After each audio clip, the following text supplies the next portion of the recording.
Bismillahirrahmanirrahim. Assalamualaikum warahmatullahi wabarakatuh.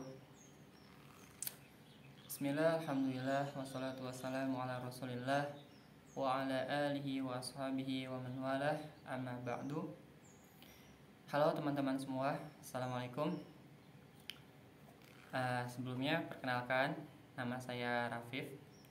Saya seorang mahasiswa sekarang ya di Universitas Islam Negeri di Jakarta.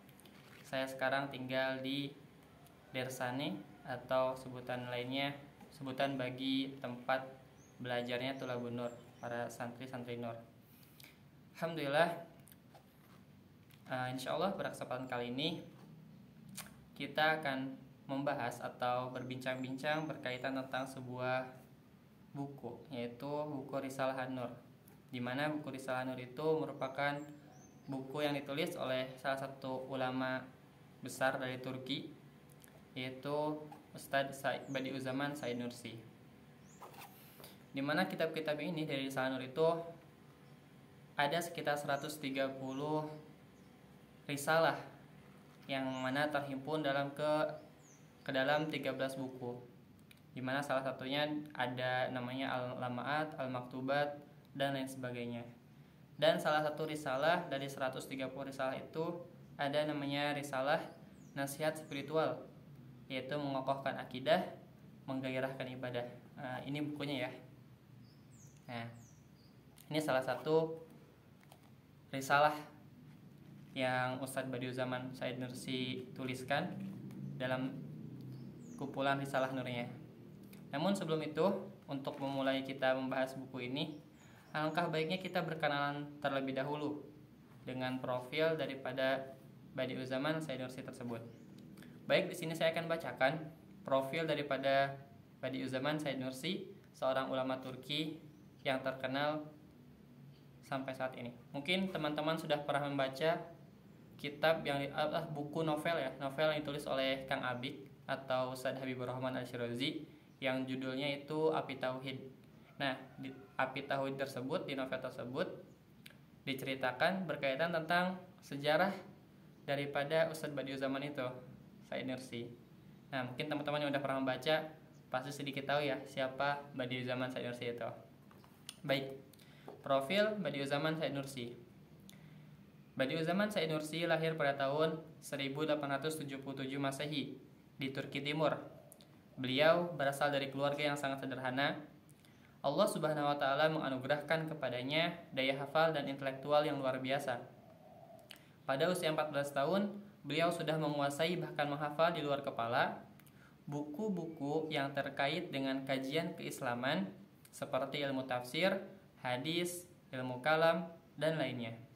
Karena itulah, para ulama memberinya gelar Badiuzaman atau yang artinya orang yang mengagumkan sepanjang zaman.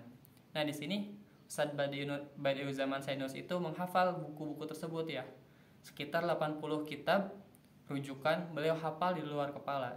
Dan itu gak cuma hafal, tapi bisa diujikan. Hal itu kita bisa lihat dari biografi, di buku biografi beliau ataupun di novelnya Kang Abik juga ada. Kita lanjutkan. Selain menguasai ilmu-ilmu agama, beliau juga ahli dalam ilmu sains. Ketika tinggal di Istana Tahir Pasha, seorang gubernur provinsi Diwan, pada tahun 1894 Masehi, beliau mempelajari ilmu-ilmu sains, semisal matematika, fisika, kimia, geografi, dan sebagainya. Nah, karena banyak ilmu yang dipelajarinya, mungkin di zaman sekarang kita bisa menyebutnya sebagai polimet ya, atau orang yang dengan menguasai berbagai macam disiplin ilmu gitu. Dengan latar belakang pendidikan itu, beliau ingin mendirikan sebuah perguruan tinggi yang bernama Madrasah Az-Zahra atau Universitas Az-Zahra. Dengan konsep dipadukannya ilmu agama dan sains. Nah, Ustadz Said Nursi itu merencanakan mengkonsep sebuah madrasah atau sekolah dengan memadukan dua ilmu pengetahuan, yaitu ilmu agama, ilmu din, dan juga ilmu sains. Yang mungkin di zaman sekarang sudah menjamur, sudah banyak gitu.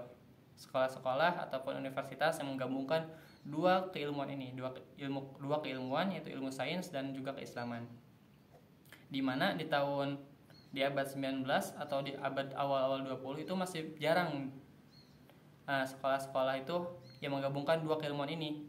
Kebanyakan zaman itu kan sekolah atau madrasah itu terbagi dua, ada yang sains, ada yang madrasah keislaman atau diniyah ya. Itu zaman dulu terpisah gitu. Sedangkan Ustadz Badiuzzamil itu mengkonsep sebuah madrasah atau universitas dengan menggabungkan kedua ilmu ini, yaitu dinamai dengan Madrasah Az-Zahra atau Universitas Az-Zahra. Namun rencana tersebut tidak tercapai karena kondisi sosial politik di Turki Utsmani yang tidak stabil dan juga pecahnya Perang Dunia Pertama. Said Nursi bersama murid-muridnya pun ikut membela Turki Utsmani dalam peperangan melawan Rusia. Tafsirnya yang berjudul Isyaratul Ijaz ditulis dalam peperangan ini. Nah, Ustadz Said Nursi ini dalam salah satu karangannya atau risalahnya itu ada namanya kitab Risalatul Ijaz. Itu tafsirnya dari Ustadz Said Nursi, dan itu hebatnya ditulis ketika peperangan pertama ini, perang dunia pertama. Setelah Turki Utsmani runtuh, kemudian didirikannya Republik Turki yang baru di tahun 1923 Masehi dengan sistem sekuler. Pada masa ini Said Nursi menulis karyanya yaitu koleksi Risalah An-Nur yang terdiri dari 12 jilid. Di antaranya adalah Al-Kalimat, Al-Maktubat, Al-Lama'at, Asy-Syu'a'at, Al-Masnawi Al-Arabi An-Nuri, dan lain sebagainya. Beliau membahas rukun-rukun iman, urgensi ibadah, keikhlasan dalam beramal, dan seruan untuk persatuan umat Islam. Misi beliau adalah menyelamatkan iman masyarakat Turki khususnya dan umat manusia secara keseluruhan ketika terjadi sekularisasi yang sangat radikal di Turki. Nah, mungkin teman-teman bisa mencari ya sejarahnya sekularisasi Turki yang begitu sangat masif dilakukan oleh pemerintahan saat itu. Terakhir, Said Nursi wafat pada tahun 1960 Masehi. Beliau mewariskan sebuah karya monumental, koleksi Risalah Nur, dan karya tersebut telah diterjemahkan ke dalam lebih dari 50 bahasa di dunia. Nah, sebenarnya udah lebih dari 60 bahasa, cuman di kitab ini dicetakan yang lama baru tulisan 50 bahasa. Yaitu mungkin biografi singkat dari profil penulis yaitu Badiuzzamil Said Nursi dalam kitab ini. Nasihat spiritual, mengokohkan akidah, menggairahkan ibadah. Nah, buku ini terdapat beberapa tema di dalamnya ya. Sekitar mungkin ada